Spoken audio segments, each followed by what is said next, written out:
கர்த்தருடைய பரிசுத்த நாமத்திற்கு மகிமை உண்டாவதாக. தேவ பிள்ளைகளே, நாம் தொடர்ந்து ஆதியாகம நாட்களிலிருந்து ஒவ்வொரு நபர்களை குறித்து தியானித்து கொண்டு வருகிறோம். கடந்த பதிவில் சேபாவின் ராஜஸ்திரியை குறித்து தியானித்தோம். இன்றைக்கு சாலமோனிடத்தில் நியாயம் கேட்க வந்த 2 வேசிகளை குறித்து நாம் தியானிக்க போகிறோம். தேவ பிள்ளைகளே, அந்நாட்களிலே வேசித்தன தொழிலை செய்கிற பெண்கள் கூட்டாக தான் குடியிருப்பாங்க. உதாரணத்திற்கு கானானிய பெண்கள் 10 பேர் 20 பேர் கூட்டாய் கிராமங்களாக போய் நடனம் ஆடுவாங்க. அவர்கள் கால்களிலே கொலுசு, சிலம்பு, இதற்கு இடையில இருக்கிற சலங்கை என்ன பண்ண அணிந்து கொண்டிருப்பாங்க. அவர்கள் நடனம் ஆடும்போது ஒரு சிலருடைய சலங்கை சவுண்டு, அதாவது சத்தம் வேறுபட்டு காணப்படும், வித்தியாசமாய் காணப்படும். எதற்காக என்று சொன்னால், அவங்க தன்னை வேசி என்று அடையாளப்படுத்தும்படியாய் அவர்கள் சலங்கையிலே ஒரு வேறு விதமான சத்தத்தை வர வைப்பாங்க. இதை பார்க்கிற ஆண்கள் அந்த பெண்ணிடத்தில் போயிட்டு, நான் உன்னிடத்துல பிரவேசிக்க போறேன் என்று சொல்லி அவளை தனக்கென்று நபனா ஒரு இரவு நபனை ஏற்படுத்தி கொள்வோம். இதை அறியாத முதல்ல மகன் பண்ணியிருப்பானா, இதை அறியாத தகப்பன் போய் அந்த சலங்கு சத்தத்தின் வாயிலாக அவனும் போய் அந்த பெண்ணிடத்தில் பிரவேசிக்க என்ன பண்ணுவான், காணப்படுவான். இதை தான் வேதத்தில் வாசிக்கிறோம். ஒரே பெண்ணிடத்தில் தகப்பனும் மகனும் பிரவேசித்தார்கள் என்று சொல்லி.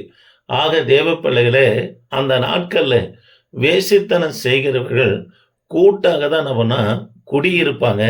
சாலமோனிடத்தில் நியாயம் கேட்க வந்த இருவரும் வேசி என்று வேதம் சொல்லுகிறது. இது 1 ராஜாக்களின் புத்தகம் 3ஆம் அதிகாரம் 16ஆம் வசனம்.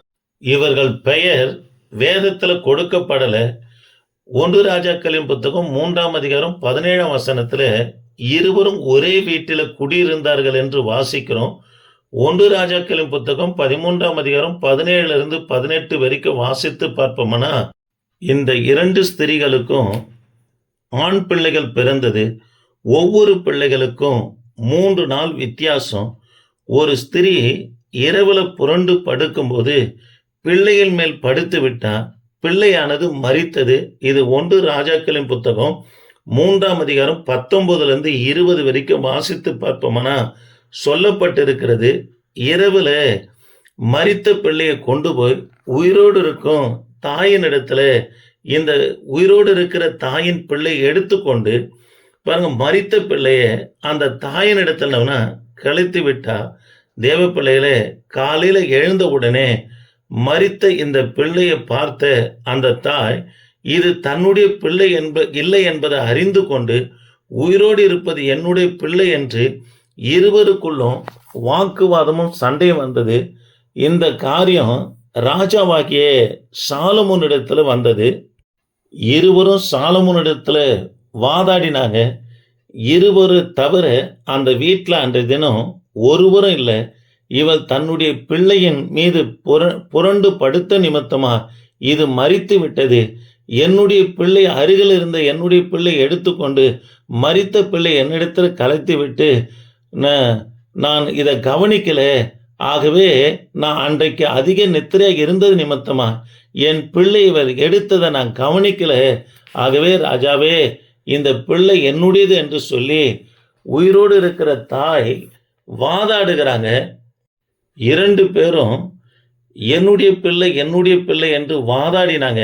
இதனால சாலமோன் சற்று நேரம் அமைதியாய் இருந்து விட்டு, இது 1 ராஜாக்களின் புத்தகம் 3ஆம் அதிகாரம் 22 23 வரைக்கும் வாசித்து பார்ப்போம்னா சொல்லப்பட்டிருக்கிறது.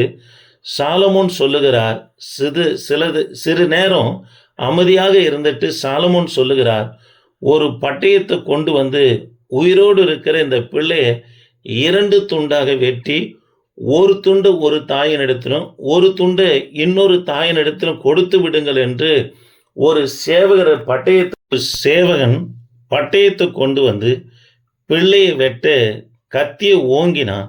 இதனால் உயிரோடு இருக்கும் பிள்ளையின் தாயின் வயிறு துடித்தது. ஆகவே ராஜாவே, பிள்ளையை வெட்ட வேண்டாம், அதை அவளிடத்திலே கொடுத்து விடுங்கள் என்று சொன்னார்.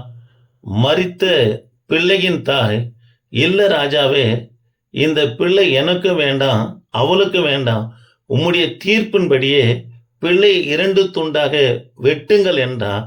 இப்படி பேசின இருவருடைய பேச்சைக் கேட்ட சாலமோன், தேவன் கொடுத்த ஞானத்தின் வாயிலாக உண்மையான தாய் யார் என்பதனை கண்டு கொண்டார். இந்த தீர்ப்பு தேசம் முழுவதும் பரவினது. சாலமோன் ஞானத்தை கேட்பதற்காக ஜனங்க என்ன பண்ணாங்கன்னா, தீர்ப்புல பயந்தார்கள் என்று சொல்லி 1 ராஜாக்களின் புத்தகம் 3ஆம் அதிகாரம் 26ஆம் வசனத்துல நாம் வாசிக்கிறோம். 2 பேருக்கும் உள்ள வித்தியாசத்தை நாம் பார்க்க போகிறோம். மரித்த தாய்க்கு சுபாவ அன்பு இல்லை. மரித்த தன்னுடைய பிள்ளைகளுக்காக துக்கம் கொண்டாடல. ஆனா பிள்ளையை திருடி விட்டாள் என்று வேதத்துல வாசிக்கிறோம். தேவ பிள்ளைகளே, மரித்து போன பிள்ளைக்காக துக்கம் கொண்டாடவோ அழவோ இல்லை. பிள்ளையை கொண்டு போயிட்டு உயிரோடு இருக்கிற பிள்ளையை எடுத்துக்கொண்டு மரித்த பிள்ளைய அந்த தாயின் இடத்துல கலத்தி விட்டா தேவ பிள்ளைகளே திருடினா. ஆகவே இவங்களுக்கு என்ன இல்லைன்னா சுபாவ அன்பு இல்லாதவர்கள் நம்ம காணப்பட்டாங்க. 2வதாக உயிரோடு இருப்பது தன்னுடைய பிள்ளை என்று நம்ம பொய் சொன்னாங்க. 3வதாக சாலமோன் விசாரிக்கும் போது பொய்யை மீண்டும் மீண்டும் நம்ம கூறினாங்க. குழந்தையை வெட்டும்படி சொல்றாங்க. இது இரக்கமற்ற குணம். தேவ பிள்ளைகளே, ஒரு பாவத்தை மறைத்தா மற்ற ஒரு பாவம் நம்ம வந்துடும். இவங்க பொய்யை மறைப்பதற்காக திருட வேண்டிய ஒரு சூழ்நிலை யாருக்குள்ள காணப்பட்டதுன்னா, இந்த மரித்த பிள்ளையினுடைய தாயினிடத்துல நம்ம காணப்பட்டது. ஆகவே தேவ பிள்ளைகளே, ஒருவருக்குள்ள பாவம் இருக்குமானா அதை மறைக்கக்கூடாது. வேதமும் அதை தான் சொல்லுகிறது. தன் பாவங்களை மறைக்கிறவன் வாழ்வடைய மாட்டான். அவைகளை அறிக்கை செய்து விட்டு விடுகிறவனே தேவனிடத்துல இரக்கம் பெறுவான் என்று வேதத்துல வாசிக்கிறோம். ஆக தேவ பிள்ளைகளே, ஒரு பாவத்தை நம்ம மறைப்போம்னா வேறொரு பாவத்திற்கு அது வழியை வகுத்துடுங்க. அதனால ஒரு சின்ன பிழையோ பாவமும் வரும்போது அதை மறைக்காம கர்த்தரிடத்துல அறிக்கையிட்டு நாம் மனம் திரும்புவோமானா தேவ பிள்ளைய உன்னை என்னையும் தமது ரத்தத்தினால கழுவுகிறார். இப்பேற்பட்டவனுடைய பாவத்தை தான் ஆண்டவர் சொல்றாரு, இயேசு கிறிஸ்துடைய ரத்தம் சகல பாவங்களை நீக்கி சுத்திகரிக்கும் என்று. துணிகரமா பாவத்திலே இருக்கிறவனுக்கு கர்த்தருடைய ரத்தம் இல்லைங்க, மனம் திரும்பவனுக்கு தான் கர்த்தருடைய ரத்தம். தேவ பிள்ளைகளே, தாவீது பட்சேபாள் இடத்துல பாவம் செய்ததை மறைக்க நினைத்தார். இதன் விளைவாக அவருடைய பட்சேபாளுடைய கணவர் உரியாவை கொலை செய்கிறத பார்க்கிறோம். ஆக பாவத்தை மறைப்போம்னா வேறொரு பாவத்திற்கு அது என்ன நம்மளை வழி நடத்திடும்.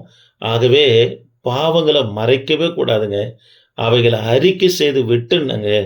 ஒரு சிலர் தன்னுடைய பாவங்களை மறைத்து மற்றவர்கள் மேல நம்ம பழி சுமத்துவாங்க. இது அதை விட கொடுமையான காரியங்க. இதெல்லாம் கர்த்தருடைய பிள்ளைகளுக்குள்ள இருக்கிற லட்சணம் இல்லைங்க. ஒருவன் தேவனுடைய ஊழியக்காரனாய் கர்த்தருடைய பிள்ளைகளாய் காணப்படுவார்கள்னா அவர் பரிசுத்தத்தை இருக்கிறது போல தானும் பரிசுத்தமானாய் காத்து கொள்ளுகிறவர்கள் தான் கிறிஸ்தவங்க, தேவனை பின்பற்றுகிற சந்ததியாய் காணப்படுவாங்க. இல்லைன்னா இந்த வேசிகளை போலதான் அவர்களும் மறைத்து வேறொரு பாவத்திற்கு அவங்க மரண நாட்களுக்கு முழுவதுமான காணப்படுவாங்க.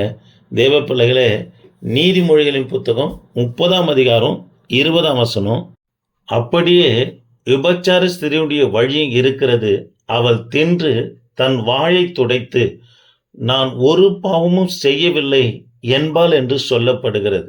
ஆக தேவ பிள்ளைகளே, பாவம் செய்கிறவங்க தன் பாவத்தை ஒப்புக்கொண்டு மனம் திரும்பினா கர்த்தர் நிச்சயமா மன்னிப்பாருங்க.